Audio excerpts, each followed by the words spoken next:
Man, right now, like your interviews are on fire, bro. Respect. Let's start with that because obviously you're multifaceted. You're doing a lot of different things. But right now, I feel like in the culture, like your interviews are top of mind when it comes to Toronto interviews, man. So Appreciate that, bro. tell me what was the inspiration for On the Ones, man? Honestly, like even when we're speaking about off camera, I've always been kind of like a fan of interviews. Just before I was doing them as a kid growing up, always been kind of just into it. So especially within the hip hop space, because that's like primarily what like my main focus is, like day to day what I watch. So I noticed a while back there was a void of like accurate coverage of the scene going on here.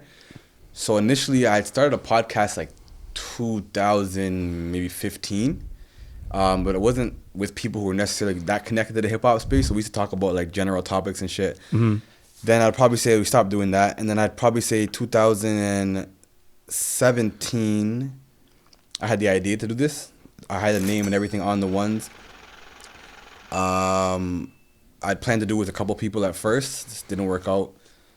Stopped again, and then recently this third attempt of getting it like up and going, I'm like, you know what, I'm gonna really like buckle down now and take it seriously and see if I can do it. 'Cause I never really tried doing it, like fully tried to sit down with somebody, have a one-on-one interview on camera. Like I always thought I could do it, but I didn't know if I could. Yeah. So I just fucking took a shot at it, and I'm doing it for a few months now. It's going well. For real, man. I know, like you have some like amazing interviews so far in such a short period of time, man. Obviously, like Bully, R.I.P. Bully, like I watched that interview I watched the interview like 3-4 times in a row, man. You know what I mean? The Bizloke interview, of course. Watched that. That was a great and insightful interview. For sure.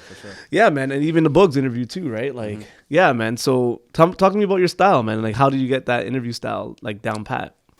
I wouldn't even say it's down pat, man. Like I'm still figuring shit out. But I don't know. For me, maybe I grew up like watching interviews like as a kid, even before like pre-Breakfast Club, Hot 97. I was big into like 2020, 60 Minutes, Dateline. I used to listen to a lot of Howard Stern, and that kind of stuff back in the days. And even like I remember shit called what was it called, Inside the Actor Studio, with a guy named James Lipton, and documentary. So I watch a lot of like in-depth style conversations take place. Okay. So I think when I had the idea to start doing my own, I'm like, if I'm gonna do it, I don't want to ask like general questions. I don't want to ask like the cliche like, who do you listen to?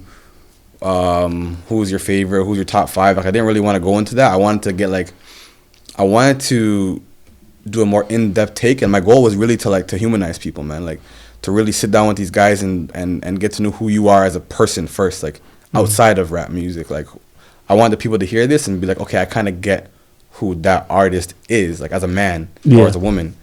So I kind of came into it with that objective, and based on the stuff I've been watching, it was always kind of like that long format approach is what I planned to do and what I wanted to do. So I guess that's where my style comes from, kind of being a fan of that type of shit. Yeah, that's dope, man. Yeah. So like right now, like obviously you had like a lot of success in a short period of time. Yeah. What do you contribute that to? It's a good question. I think maybe like one of the things that I hear a lot is like people can kind of tell the authenticity within the conversations.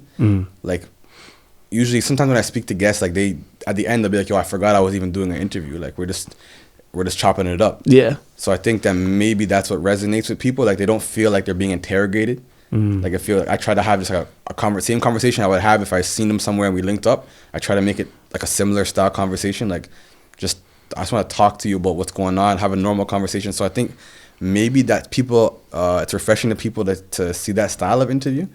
And trying to be consistent. Like I'm trying to consistently get like quality interviews. And I prep, man. Like I think maybe that's part of it. Like I don't just go there and like freestyle. Yeah. Like I try to keep it natural, but at the same time I know what I want to talk about beforehand. Like I have a rough idea, and then I just let the conversation takes me where it There it takes me. goes. But like I take it seriously. Yeah, that's pretty cool, man. Does that come from like, because even on your IG, like I see you doing like freestyles and stuff like that. I've been getting money since grade 6. Finding things to flip to turn a profit. Honestly, I ain't changed since. I had 200K. I could have bought me some chain shit. Instead, I bought some property. My daughter became rich. Right? Does that come from, are you like an artist too? Do you kind of relate to the artists and kind of what they're doing and what's kind of in their mind? I wouldn't say I'm an artist now. Like I don't. Yeah. I was at one point. Like I used to put up, like actively be in the studio putting on music. I had videos on YouTube that did really well and shit. Like I took them all down since. I think that's a part of it too. Like I can relate to like the artist side of things because I was somebody who's like actively in the industry. But I don't consider myself one now just because I don't. The actual I love music and I love rap, but I don't like the rap industry. Like I don't like everything else that comes with it. Yeah. So I kind of put that on the back burner and I enjoy the media side more. But I do think that's part of it. Like it has, like, I can kind of have a common ground with them that way.